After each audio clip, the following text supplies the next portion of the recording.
La Báscula, el peso de las ideas.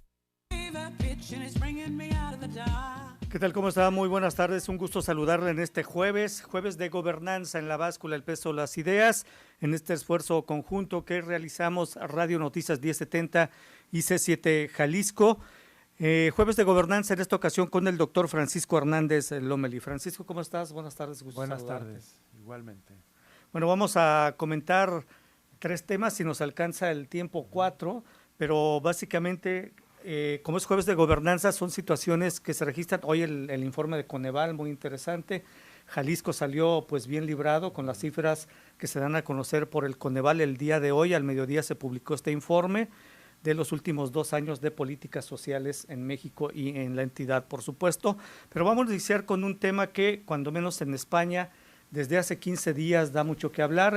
Hace 15 días, el miércoles concretamente, 16 días concretamente, pues inició un ejercicio del Ayuntamiento de Madrid que puso en marcha una página web que está, pues el objetivo es desmentir todas las noticias en las que se aluda a la gestión municipal y que se consideran parciales y erróneas. O erróneas, versión original, como se ha bautizado este portal, es una sección más de la página oficial del Ayuntamiento, madrid.es, y comenzó con la publicación de 8 rectificaciones que apuntan a varios medios españoles en el último mes. La alcaldesa Manuela Carmena aseguró que prefiere no llevar este tipo de casos a los tribunales y antepone mejor la creación de este espacio cibernético antes que denunciar estas informaciones públicamente, dice Manuela Carmena. Francisco, tú eres especialista en medios de comunicación. ¿Qué te parece este ejercicio de defensa de sus actividades, de su información que realiza el Ayuntamiento de Madrid, la alcaldesa Manuela Carmena, recientemente electa en el pasado proceso electoral? A mí me parece bien porque el ayuntamiento o cualquier autoridad tiene también su derecho a expresar su versión de los hechos. Efectivamente, podemos hacer el ejercicio de un mismo evento cubierto por varios medios y vemos que va a diferir entre ellas las versiones, porque las noticias al final son interpretaciones de un evento.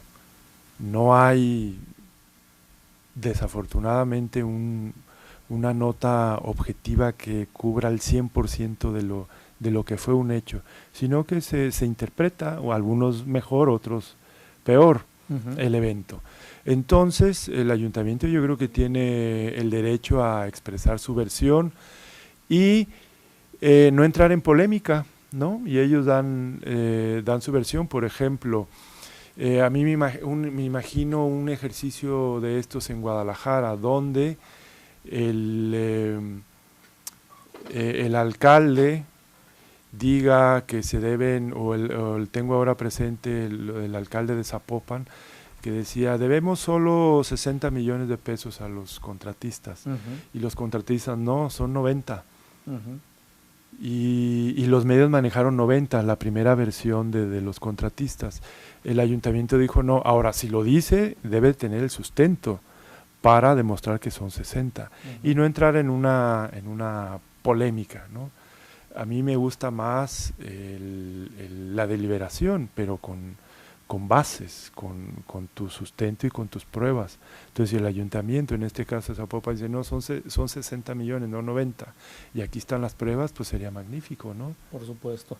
Bueno, sobre este tema hablaremos, y tienes razón, Francisco, en el sentido de que normalmente cuando hay conferencias de prensa, y lo que tú mencionas es acertado, si analizamos la información que se publican en medios, ya sea de radio, prensa o televisión, las informaciones van a ser totalmente distintas, y tiene que ver mucho con la interpretación que le da el reportero en ese momento, quizá la información que tenga previa también del tema que se va a dar a conocer, y por supuesto también de la ideología del medio en el que él trabaja, e incluso la ideología del propio periodista, porque es válido. Nadie tiene al final el 100% la verdad absoluta, ni la prensa ni el gobierno, y en este país en el que siempre estamos con el sospechosismo a todo lo que da, nunca creemos en las versiones oficiales, no porque no sean ciertas, sino porque simplemente viene del gobierno y por eso damos por hecho que es falsa la versión, ¿no? Sí, además las investigaciones en medios han demostrado que a veces no es ni la intencionalidad del medio, la ideología que existe o la del periodista, a veces es una cuestión de tiempo. Es decir, hay un evento a las, no sé, por unas cuestiones de horario o algo, a las 12 de la noche, y el cierre del periódico es a la 1, entonces tienes 40 minutos para hacer la nota, investigar, redactar, y no es lo mismo, con muy buena intención, pues vas a hacer una cosa muy sintética. En cambio, si te dan el tiempo, 1 hora, 2 horas, 3 horas para entrevistar, para confirmar, para contrastar la información, será mucho mejor la interpretación que este medio dé sobre el evento. Y a veces es una cuestión de tiempo, de cierre, de distancia, que no hay señal de teléfono, etcétera. Influyen muchísimas cosas en esta interpretación de los eventos. Vamos a hablar de los pros y los contras y las críticas a favor y en contra que también hay en España ya y en algunos países sobre este portal, versión original del Ayuntamiento de Madrid. Y bueno, pues también hay que mencionar que ya ha habido otros ejercicios similares, no únicamente en España, de eso también vamos a hablar. Pero hay detractores como en todo sobre este tema y básicamente hay algunas preguntas. La intención del Ayuntamiento de Madrid, dicen, no es atacar a medios de comunicación porque no se señala ni a periodistas ni a medios de comunicación. Simplemente se dice, medios de comunicación publicaron, por ejemplo, que el Ayuntamiento de Madrid va a incrementar impuestos. La realidad es esta y el ayuntamiento comienza en este portal a publicar lo que para ellos es la versión original y no la que se publicaron en los medios, pero no se ataca ni a los medios de comunicación que publicaron ni a algún periodista. Obviamente hay quienes dicen que en este portal hay un halo de censura y también que lo que se pretende es acallar al adversario, cosa que bueno, vamos a ver quién dice esto, quién está a favor y quién en contra. Vamos a hacer una pausa, la primera en este jueves de gobernanza en la báscula, el peso de las ideas con Francisco Hernández Lomelí. Ya volvemos. Nada ni nadie se escapa.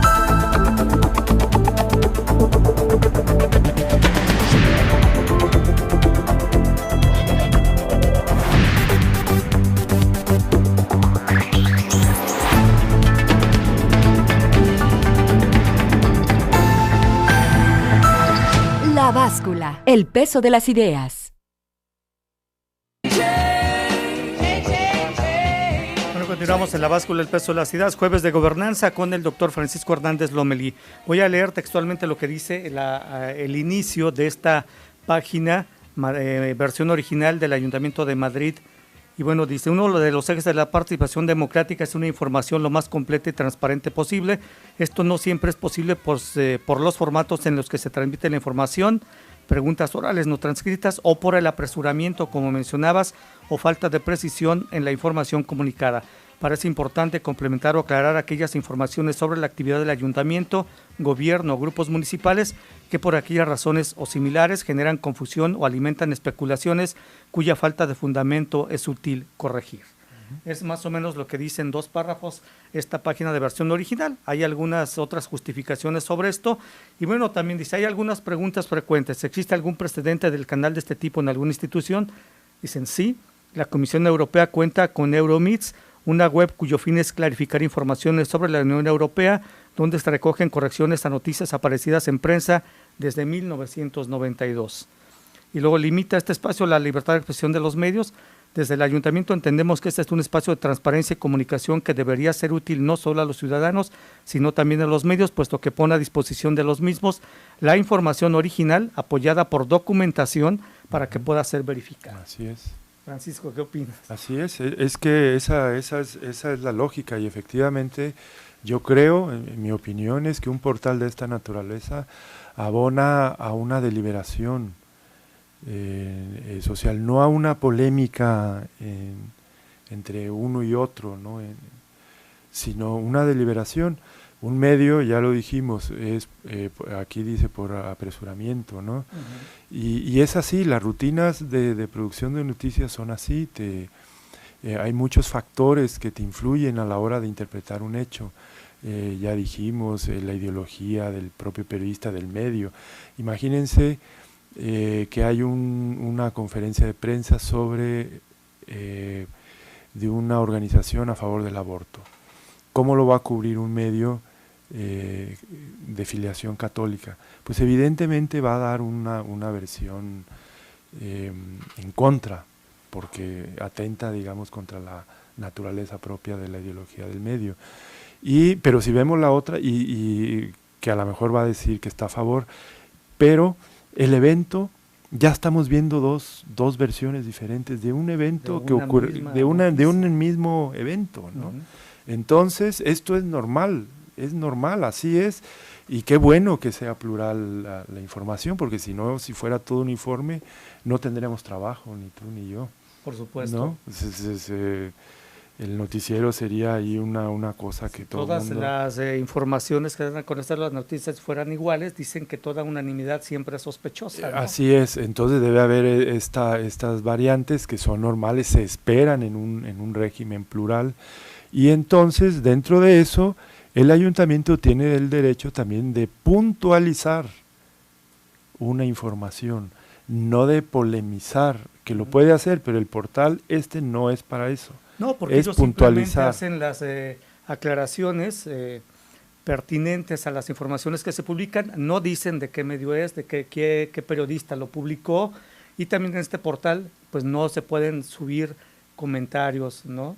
Si puedes mandar algunas dudas a una página que te remiten precisamente ahí, dudas y comentarios sobre este portal o preguntas sobre la información así publicadas a tal dirección, y ya ellos después te responderán, o puedes seguir las respuestas a través del Twitter, que también tiene versión original en España, ¿no? Esto es algo interesante, no admite réplicas ahí tampoco, simplemente dan a conocer ellos su versión. Ahora, ¿cuál es el objetivo de esta web, según los críticos? Por ejemplo, la presidenta de la Asociación de Prensa de Madrid, Carmen del Riego, afirma, responde a un intento de que haya un pensamiento único.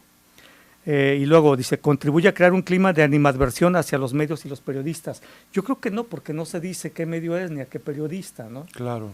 Luego, la presidenta de la Federación de Asociaciones de Periodistas de España, Elsa González, afirma que tiene un halo de censura. La Asociación de Editores de Diarios Españoles coincidió con la Asociación de Prensa de Madrid y denunció que este tipo de iniciativas no son propias de la libertad de prensa. Un editorial del Mundo manifestó que es una herramienta de propaganda, presión y desprestigio. El País afirmó que el ayuntamiento se equivoca al apuntar a la comunicación existente como un problema. Y bueno, también por su parte, los políticos también han intervenido en esto, por supuesto. El ministro de Justicia español, Rafael Catalá, consideró que tiene un tufo a regímenes totalitarios. La portavoz del Grupo Municipal del Partido Popular, Esperanza Aguirre, afirmó que esta web está fuera de lugar en democracia. Para el Partido Socialista, en palabras del portavoz del PSOE, Antonio Miguel Carmona, no debe estar para rectificar a periodistas. Y bueno, las críticas a la versión original han sido duras, de hecho han ido pues un paso más allá. El PSOE solicitó el cierre de la web, el diario El País pidió que se reoriente o que sea retirada, el Partido Popular anunció una moción de urgencia para exigir su eliminación, y bueno, la Asociación de Prensa de Madrid también pidió que se retire. Esto dicen los detractores, pero luego también hablaron quienes la defienden, ¿no? ¿Qué opinas de los detractores? Bueno, parte yo creo que la explicación de las respuestas o de los argumentos de los detractores está en la conformación mismo del ayuntamiento. Recordemos cómo llegó ese ayuntamiento.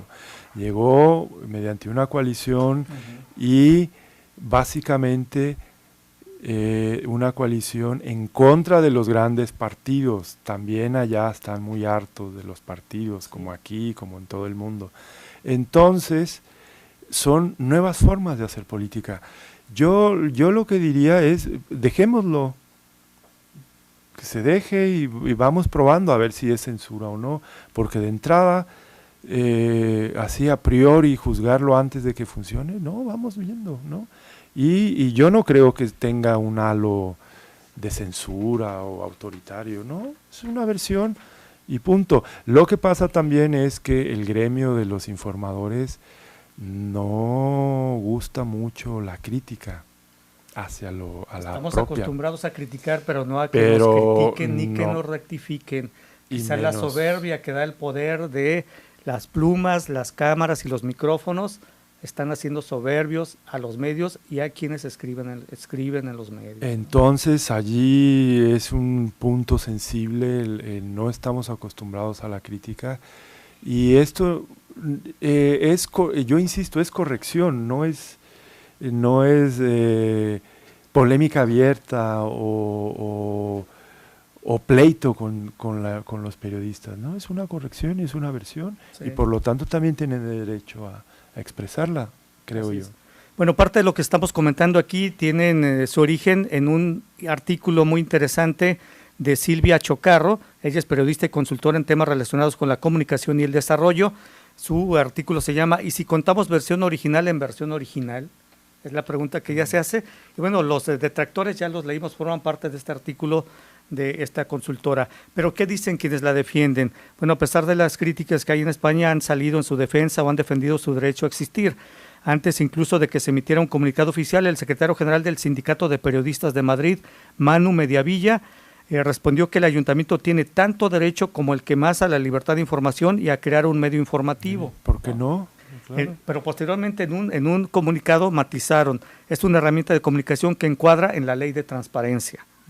La Plataforma por la Defensa de la Libertad de Información confirmó que la web no vulnera ni el derecho de información de los ciudadanos ni la libertad de información. Es más, su presidenta, la periodista Virginia Alonso, manifestó en un comunicado que es una herramienta en pro de la transparencia y que facilita el acceso a la información de la ciudadanía porque a mayor abundancia informativa, mayor garantía de pluralidad informativa. Jueces por la Democracia explicó que la web entra dentro de la libertad de opinión y expresión y no plantea ningún problema dentro del ámbito jurídico, al igual que la Asociación de Jueces y Magistrados. Francisco de Victoria manifestó que se trata de un ejercicio de transparencia. A estos comentarios se suman otros a favor en Twitter de numerosos periodistas como Rosa María Artal, Fernando Berlín, Rosa Montero, Marta Nebot, Ana Pastor y Juan Luis Sánchez, entre otros. Para bien o para mal, versión original, pues está causando estos temas de controversia en España. Es importante tener en cuenta, Francisco y amigos del auditorio que nos ven y nos escuchan, que la Comisión Europea tuvo hasta octubre del 2014 una página titulada Setting the Facts Strike, que quiere decir aclarando los hechos. El objetivo de esta web era presentar datos claros en respuesta a artículos que de vez en cuando son inexactos, engañosos, tendenciosos o totalmente maliciosos. Y está la otra página que ya comenté de la Comisión Europea en Gran Bretaña, que desde 1992 tiene esta web titulada Euromitos, con el fin de refutar las inexactitudes publicadas por los medios británicos sobre la Comunidad Europea. Entonces ya hay en otros países ejercicios similares. Sí, no es generalizado, pero ya hay antecedentes y primero la gran justificación es el derecho, el ayuntamiento como institución, como un poder legítimo a expresar su opinión. Yo no le veo ningún problema. Y el otro es que lo encuadran ahora en algo más reciente, que es en transparencia y rendición de cuentas. Y eso nunca, cualquier avance, cualquier aporte a transparencia y rendición de cuentas, siempre yo creo que debe ser bienvenido. Así es, porque precisamente el ayuntamiento está poniendo a disposición de los interesados los documentos de estas notas que consideran son inexactas. ¿Qué mayor ejercicio de transparencia hay ahí? Y bueno, por ejemplo, en Jalisco, que se ha reformado, que es vanguardia en materia de transparencia Jalisco, pues un portal de esta magnitud creo que caería bien, porque siempre y cuando la autoridad de veras publique en informaciones que consideren inexactas la documentación que refute esas informaciones, claro, pero con documentación que abone a la transparencia. Esa es la condición. Exactamente. Vamos a hacer una nueva pausa en La Báscula, el peso de las ideas, jueves de gobernanza con Francisco Hernández Lomelí. Ya volvemos.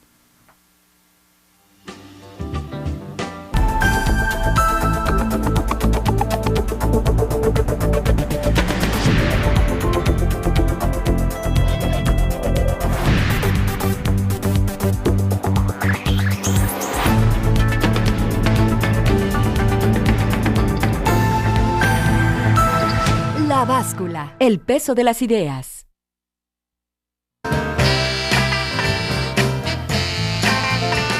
Continuamos jueves de gobernanza en La Báscula, el peso de las ideas.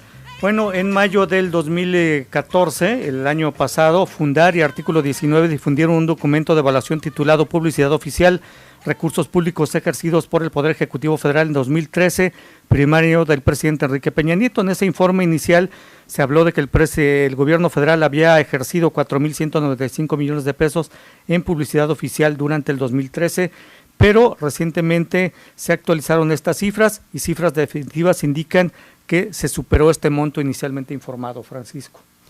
Sí, y el monto ya corregido fueron 7.119 millones de pesos. Eso es lo que gasta o lo que gastó en publicidad el gobierno federal, tanto el estudio hace de gobierno federal, todas sus secretarías, como el llamado sector paraestatal, de empresas Pemex, Comisión Federal, etcétera, etcétera.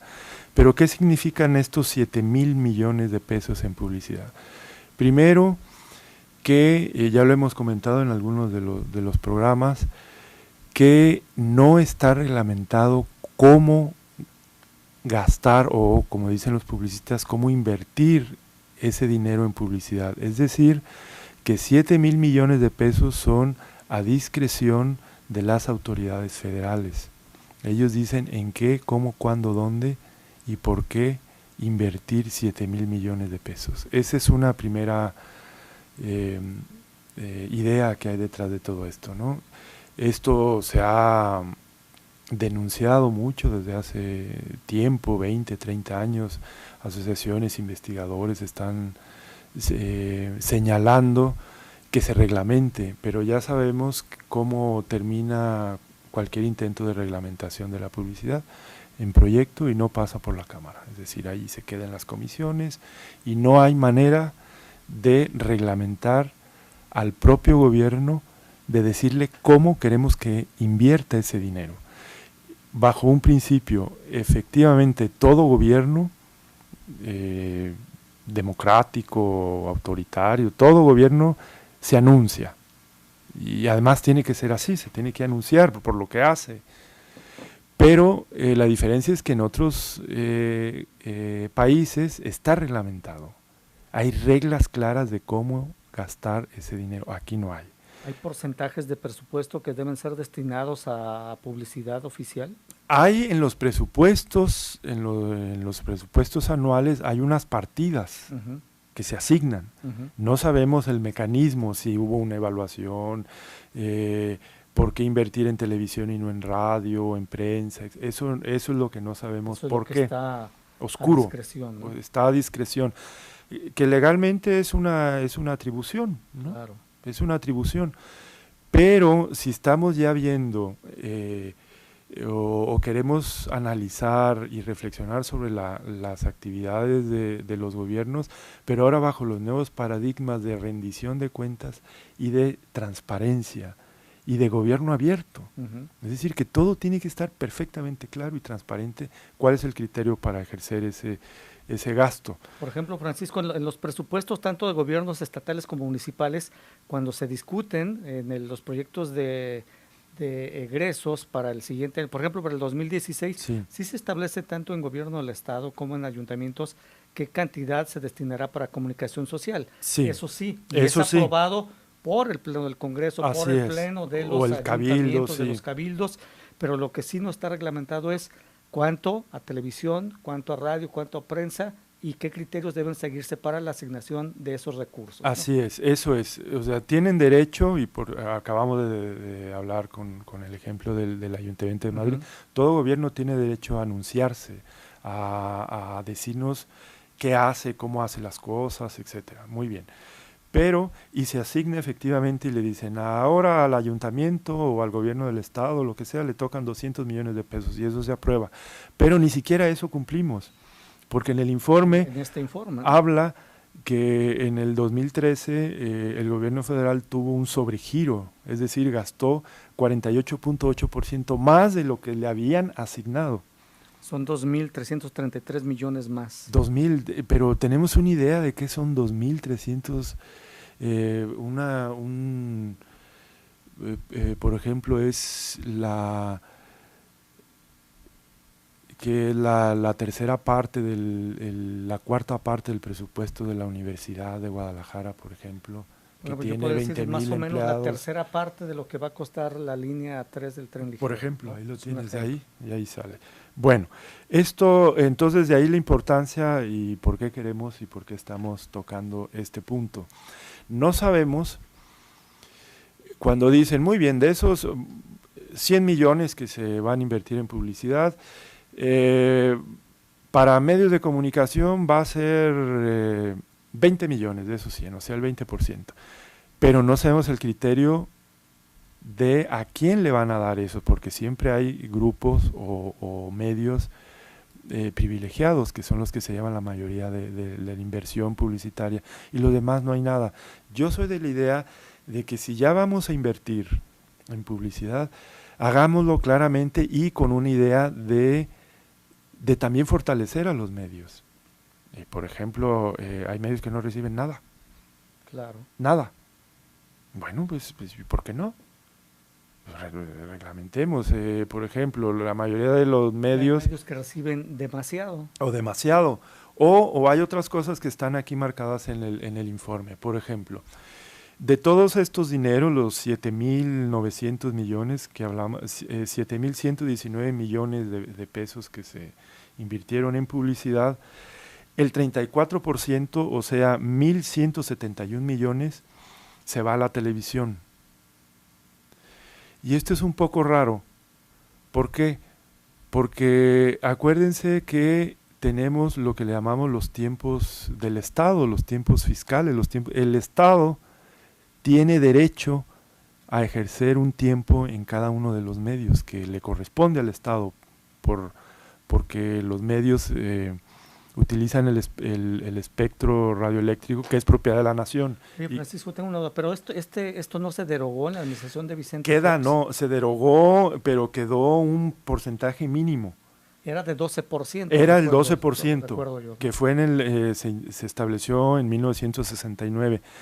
Y lo que hizo Vicente Fox en esto fue bajarlo al mínimo, pero no se anuló. Ujú.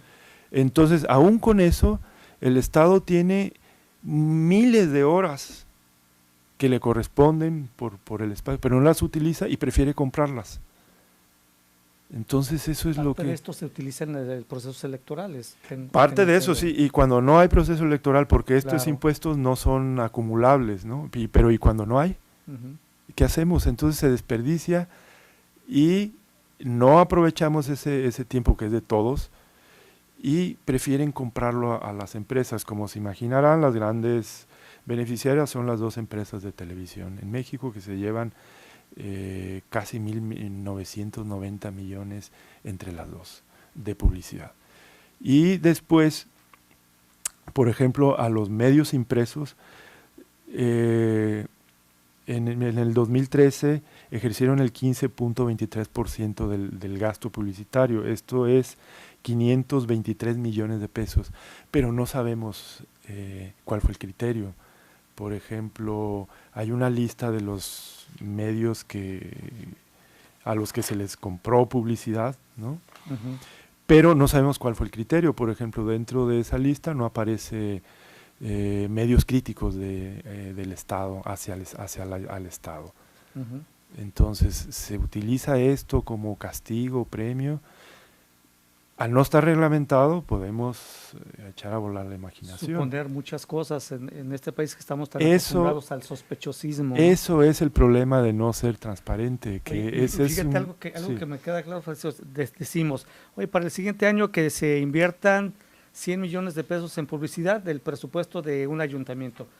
Y yo preguntaría, ¿pero por qué 100 millones? O sea, ¿con base a qué se toma esa decisión también? Exactamente. O sea, debe haber un reglamento que diga el 0.5% del presupuesto se deberá invertir en comunicación, pero el 0.5, ¿no? O algo así, que haya un criterio, porque muchas veces los gastos en comunicación superan a inversiones que deben realizarse en programas que son prioritarios. Por ejemplo, y aventurándome a decir, programas de suministro de agua potable, a veces lo que se invierte en colonias populares para inversión de este tipo es menor a la que se invierte en gastos para publicidad oficial, ¿no? Totalmente de acuerdo, y para eso hay normas internacionales de límites de inversión, y no sabemos cuál es el criterio. Por supuesto. Bueno, vamos a hacer una pausa, la tercera en este jueves de gobernanza en la báscula del peso de las ideas. Ya regresamos. Teléfonos en el estudio.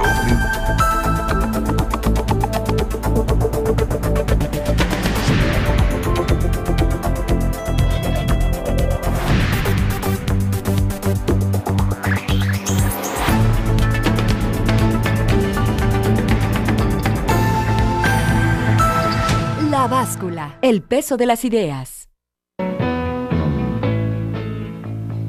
Continuamos jueves de gobernanza con Francisco Hernández Lomelí en la báscula. Francisco, ¿quieres comentar rápidamente antes de entrar el tema de los resultados del Coneval del día de hoy de medición de pobreza? ¿Cuáles son las dependencias que se anuncian por parte del gobierno o que invierten en publicidad oficial? Sí, hablamos que es el gobierno, estábamos hablando de la inversión del gobierno federal y paraestatales. Entonces, la empresa, en este caso paraestatal, o organismo del Estado federal, que más invierte en anunciarse es Pronósticos para la Asistencia Pública. Y se lleva el 18.41% de la inversión, que equivalen a 633 millones. Y no sé cuál sea la justificación para invertir 633 millones para promocionar los pronósticos para la asistencia pública. Podemos decir, especular, que bueno, ahora ya hay competencia al abrirse casinos, apuestas en línea, lugares, y que eso representó una competencia para pronósticos deportivos y que se anunció. Pero como es opaco, no sabemos si hubo un diagnóstico, si hubo un estudio de decir sí, estamos perdiendo competencia con los demás.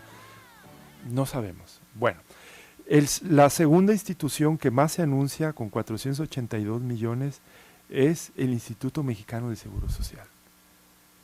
Y allí es un poco raro porque yo creo que esas inversiones, yo insisto que el Seguro Social se tiene que anunciar campañas de vacunación, hábitos de alimentación, prevención de enfermedades. Campañas tendentes a reducir la obesidad, ¿no? Me parece muy bien. No sé si todo eso son los 482 millones.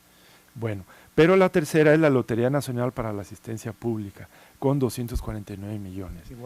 Igual que pronósticos. Entonces, si ya sumamos pronósticos y lotería, ¿no? Ya nos está dando 900 millones que se anuncian. Ahí sí yo ya no sé.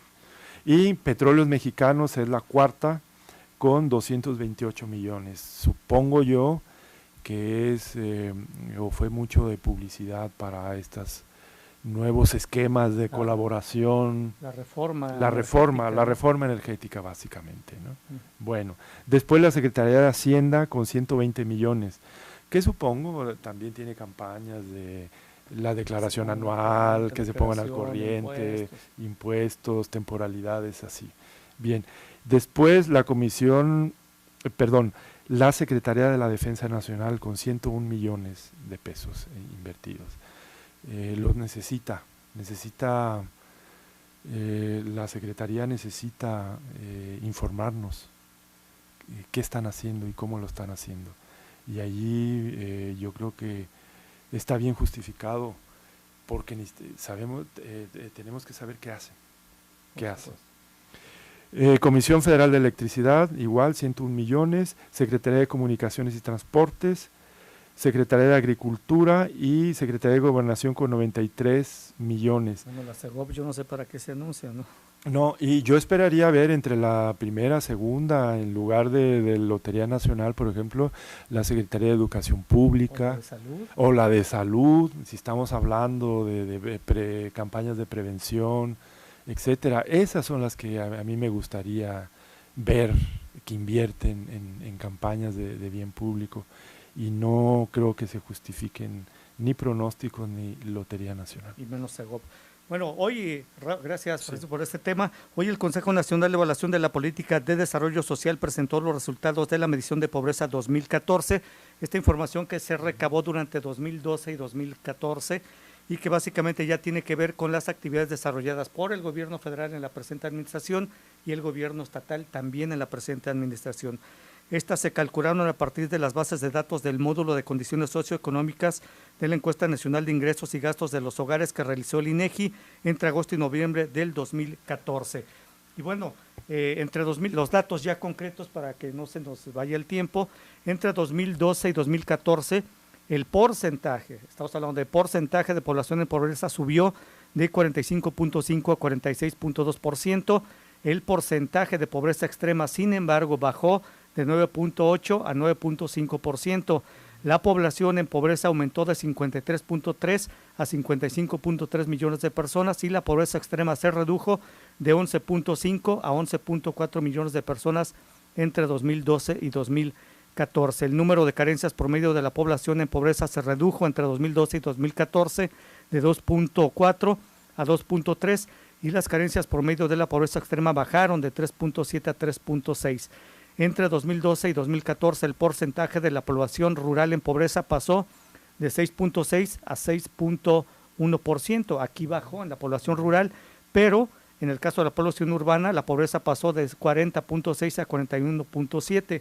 Yo quisiera suponer que la población rural emigró a las ciudades y por eso engrosó el nivel de pobreza en las ciudades precisamente, y en la población rural pues bajó, ¿no? Y de acuerdo con los datos del INEGI, en 2014 el ingreso corriente total promedio trimestral por hogar se redujo en términos reales en 3.5%, en 2012 y 2014.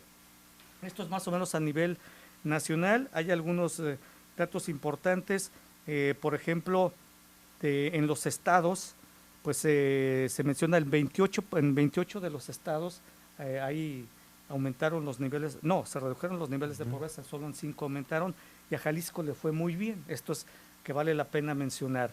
Por ejemplo, 1 de cada 3 mexicanos que dejaron de vivir en pobreza extrema es de Jalisco. Este estudio indica que en Jalisco muestra una disminución generalizada de la pobreza en 4.4% y 2.6% en pobreza extrema. Esto pues son datos alentadores. Indica, por ejemplo, que en Jalisco 463,000 personas abandonaron la pobreza o pobreza extrema, 19,000 dejaron ese estatus de rezago educativo en el que se encontraban y otras 280,000 ya tienen asegurada la alimentación diaria. Estas cifras del Coneval registrando 903,000 mexicanos que abandonaron la pobreza y que de Jalisco son el 29.9%, el 30%.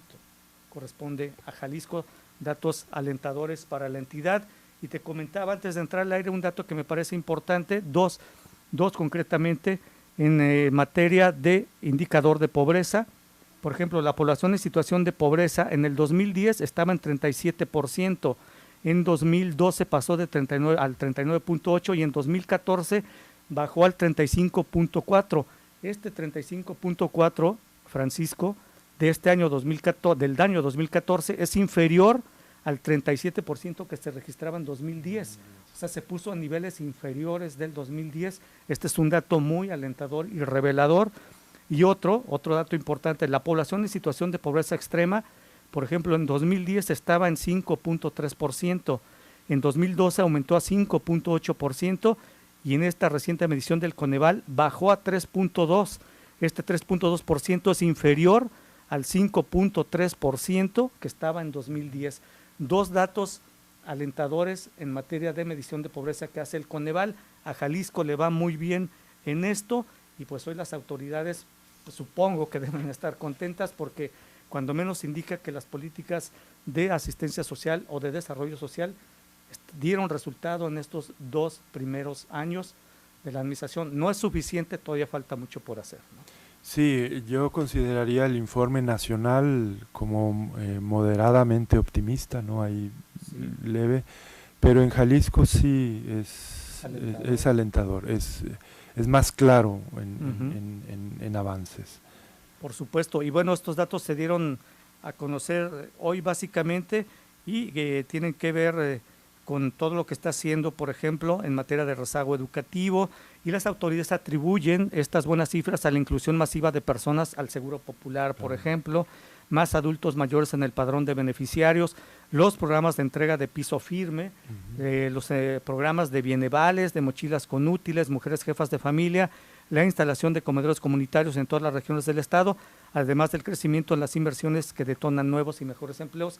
A esto atribuyen estas buenas cifras que arroja hoy este estudio del Coneval realizado en los 2 últimos años, 2012 a 2014. Esperemos que se afirme más esta tendencia. Y fíjate, pensaríamos, aunque uno dice, bueno, 0.5, pero aquí ya estamos hablando de puntos completos, no de 0.5, 0.4, 0.3. En Jalisco, cuando menos, se puso a niveles pues inferiores a los que se tenían en 2010 en niveles de pobreza. Sí, niveles de pobreza extrema, que es muy importante. Sí, son claros los datos, son claros. Bueno, pues llegamos al final en la báscula en este jueves de gobernanza, en este esfuerzo de Radio Noticias 1076.7 Jalisco. Francisco Hernández Lomelí, muchas gracias. Te Encantado, agradezco. buenas tardes. Muchas gracias. Bueno, muchas gracias a usted, que descanse, muy buenas noches.